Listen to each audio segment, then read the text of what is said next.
All right, all right. Hey guys, what's going on? My name's Chris Hawkes. This is your best life defined. So let's talk about it. You have two choices, right? You can leave things exactly the way they are, or you can start changing stuff. Those are the two choices, right? The question is, when you think about someone like me showing up at your doorstep or in your ears talking to you about this idea of changing your life and living a better life, the reality that exists is how you feel about your life, right? And chances are, if you're like most people, what's happened is you actually don't see anything about your life you need to change. In fact, you're happy with your life. I tell you, are you happy? Oh, yeah, I'm happy. But the reason we attain that happiness is what's in question here. It's not the whether how you feel about where you're at right now. It's about the idea that surrounds where you're at right now. Why do you suppose you're happy? Let's just break it down because, I'm not really going to attack you on this, but the truth is the truth, right? The truth is the truth. In order for you to affect change in your life, to do anything different than what you're doing now, you have to be able to see a reason to do that, right? If you're happy, if you say, well, I'm good with this, then you eliminate the need for any type of change, right? You've established all the requirements for life. But the question is why? The question is, why do we find ourselves in that position? It's about acceptance. It's about accepting where you are, because once you accept where you are, there's nothing else to do. You just grind it along. You'll go through the next 3 weeks and you'll do exactly the same thing, give or take a few steps, a few side courses or sidelines here and there, side paths, whatever you want to call it. But you'll go through the next 3 weeks and you'll do exactly the same thing. And it requires nothing more from you than what you're doing right now. And there's the burden. Is that there's no motivation for us to change anything, because according to what we've been taught, this is the way it's supposed to be. I mean, hell, you're living, oh, look at you, got a house, oh, look at you, got that nice car, oh, such a cute family. And I'm not, and just so you know, I'm not against any of those things in and of themselves, right? What I'm against is choices that are made based on this idea that we've been given that this is actually the best life we can live. That the living in debt and working a job that may or may not be stable and surviving COVID and watching your house get foreclosed on and going through the drama and the struggle with no tangible reward is actually a really good idea.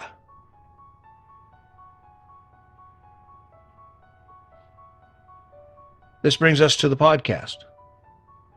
You have two choices.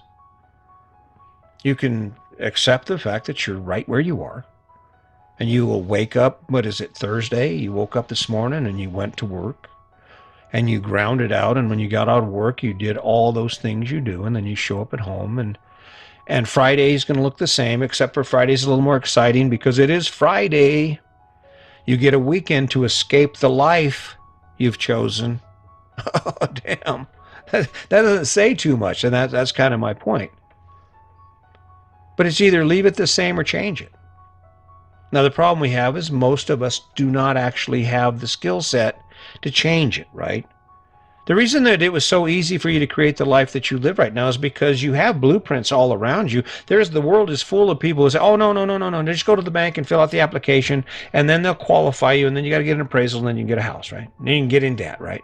Then you can work every day for the next 30 years, and you'll probably take a second out on it at some point because you spend too much on the credit cards, and it seems like a good idea, and before you know it, you're going to be 45, and you will have done nothing except work. Nothing will have changed. You can look at your life and look at your parents' life at that same age, and you will see a mirror of you, right? It doesn't have to be this way. You don't have to acquire debt. You don't have to. But in order for you to do that, it requires the courage to change that. It requires the courage to resist that easy route, because it's an easy route. Let's face it. If you get a job, you're 18 years old, you get a job, guess what? You can be in debt in a week. Bring that paycheck in. As soon as your first paycheck, there's all kinds of people give you money with interest. That's just the way it works, right? And then what do? You go from working because you need spending money to working because you need to you need to pay for stuff, right? And that's the cycle. But you can change it. And you have two choices. You can leave it the way it is and continue to tell yourself how great it is, or you can step outside your box and you can knock a wall down and you can say, okay, hey, let's see what's over here. That's where it gets cool. That's where it gets scary. That's where it gets to be a pain in the butt.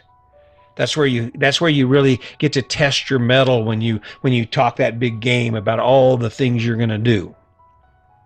It doesn't matter what you're going to do. The issue at hand, because it's about the moment, is what are you doing right now?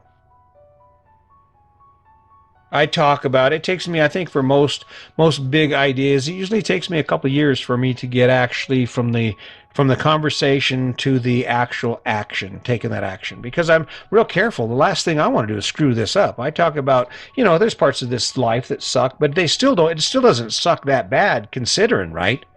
I'm sitting in Colorado right now. I'm hanging out. We're going to be doing some mountain biking this week, and hopefully here in the next couple of weeks we'll be kayaking and we'll be hiking, and hell, why not? Why not? And when I think back, what I imagine is what I would have been facing had I stayed in my conventional home.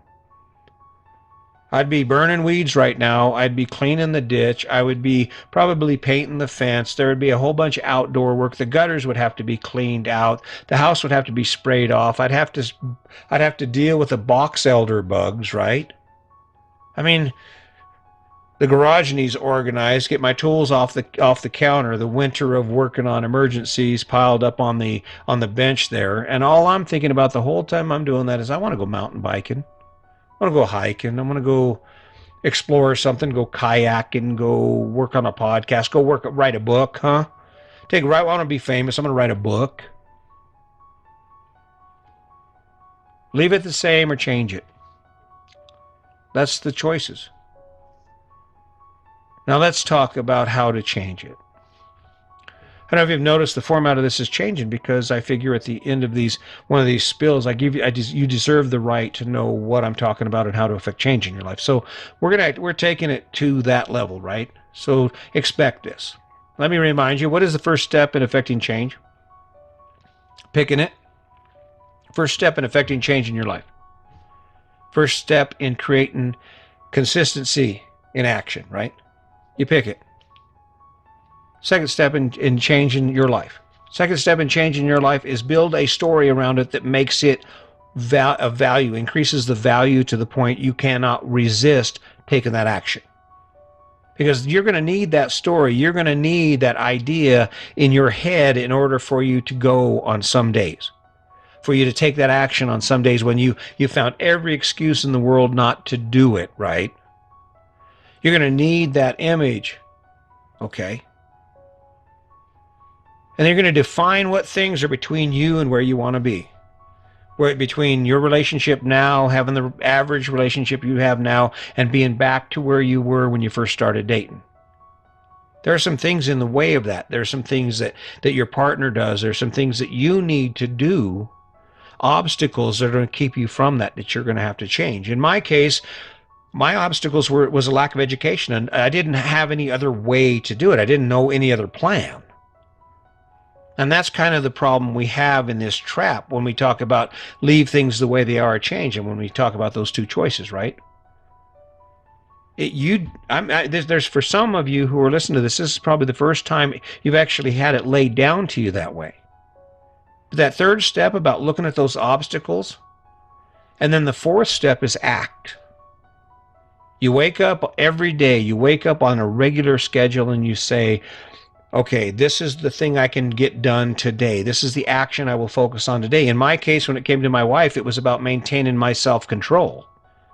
I just decided one day, I refuse to allow our interactions to take me to anger. Anger is not a good tool. It doesn't work for me. It just diminishes the entire quality of our relationship, right?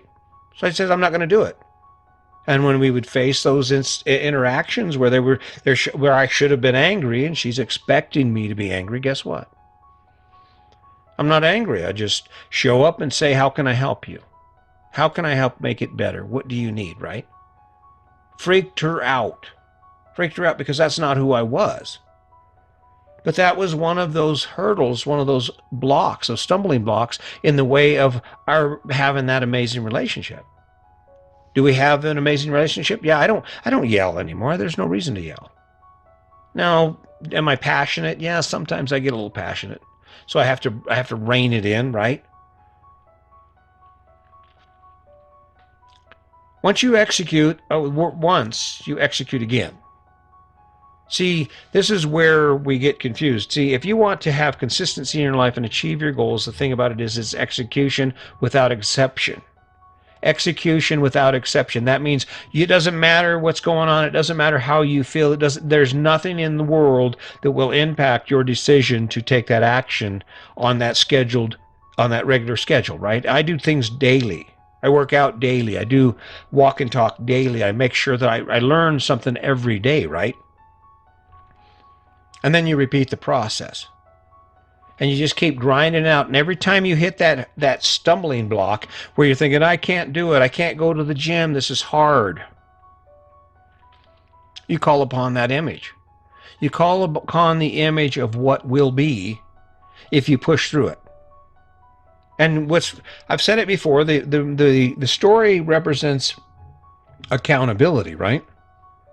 I started talking about living in a fifth wheel or traveling around the country or sailing. We had all kinds of ideas. I talked about me leaving my conventional life behind, right? I was done. I was done mowing lawns. I was done cleaning garages. I wanted to see some stuff. And nothing better than peer accountability for you to be on track. Well, maybe sometimes maybe if you pick the wrong thing, if you don't spend enough time thinking about who you are and becoming connected to who you are, you could put that out there. You could say, hey, this is what we're going to do. And then you realize after you've said it that, I don't really want to do that. It doesn't really fit as well as I thought it would. Oh, so what? You get some egg on your face. It's okay to fail. It's okay to fail. The ticket is to try. The ticket is to step up and just continue to follow that process. And before you know it, guess what? You're going to be there. And, rightfully so. This blessing called life, this is where it's at, right? This is where it's at. You have an obligation to yourself to live it as good as you can. Maybe I can help. I'm keep showing up here. Keep showing up here because guess what? I know. It's changing. Things are happening. I'm starting to talk to people. People are showing up and I'm just waiting for you to step into that crowd. Step into that crowd and say, you know what? Let me think about this. Why in the hell do I do what I do? And why aren't I doing more of the things that I love? Because I guarantee your job wouldn't suck nearly as bad if at the end of each day you had something amazing that you get to do because of the story you've told yourself about it, because you've figured out how to remove those obstacles, and because you've figured out how to execute on a regular basis. That's what we're talking about here, and that is the key to success. So, hey, keep that in mind. Let's not forget the kindness, and as always, just remember, today's your day. Make it a good one.